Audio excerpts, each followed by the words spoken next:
Number 6, leverage. You are as wealthy right now, you're wealthy right now to the degree that you are using the concept of leverage. If you want to be more wealthy, you need to add more value, yes. And by the way you add more value is by creating a vehicle. What is the vehicle? How do you call a vehicle that delivers value to people? It's called it's a business. That's where I was getting it. All these answers are correct, but it's a business. All that a business is, it's a vehicle for you to deliver value to people. Do you know what marketing is? Marketing is just telling a group of people, hey guys, the value you're looking for, I have it, my business is going to deliver it to you. Does that make sense?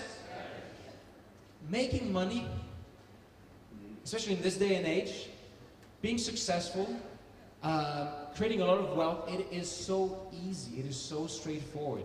Figure out in what way you want to contribute to people, in what way you want to solve problems and add value to people, and then just create a business to deliver that value to people.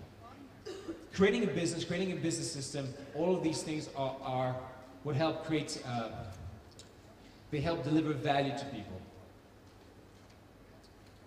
Somebody talked about products, and that's a very good point.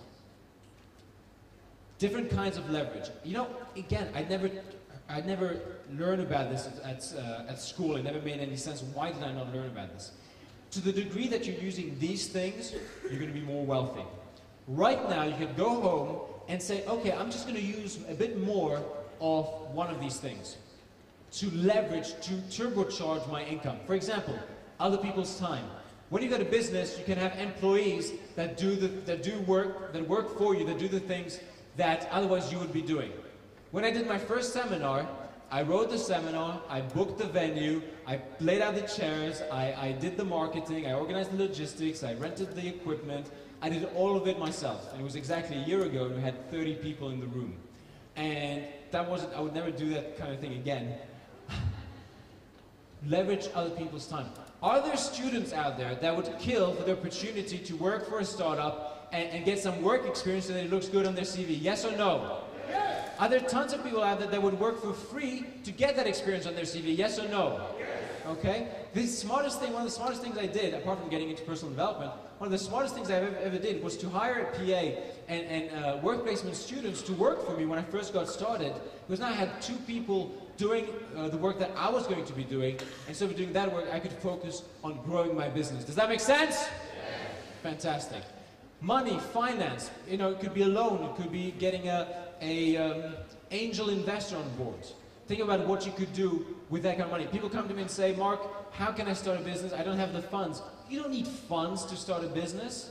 You just need to have the right idea and the creativity. Listen, if you're committed to starting a business, will you find the funds to do it? Yes? It is so simple when you are passionate about it. Advertising is another way of leveraging. Think about this. You could, for example, advertising in Metro, 1.8 million circulation.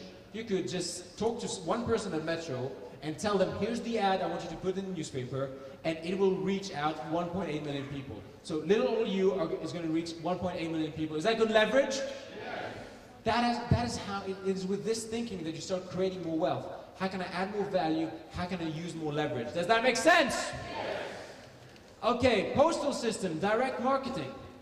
I'm getting into direct marketing lately in a big way. That's kind of the next direction where I'm going. I've set up a 3rd company, Inspired Productions. We're going to be producing CDs and DVDs and all that kind of stuff. But also direct marketing has really captured my imagination. Pat Adams, who is recently retired from direct marketing, he's been doing direct marketing in the UK for 20 years.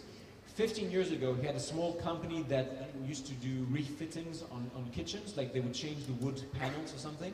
They wouldn't redo the whole kitchen, just changing the panels. And he was making a little bit of money doing that. He wrote a 70-page report explaining how he set up that business.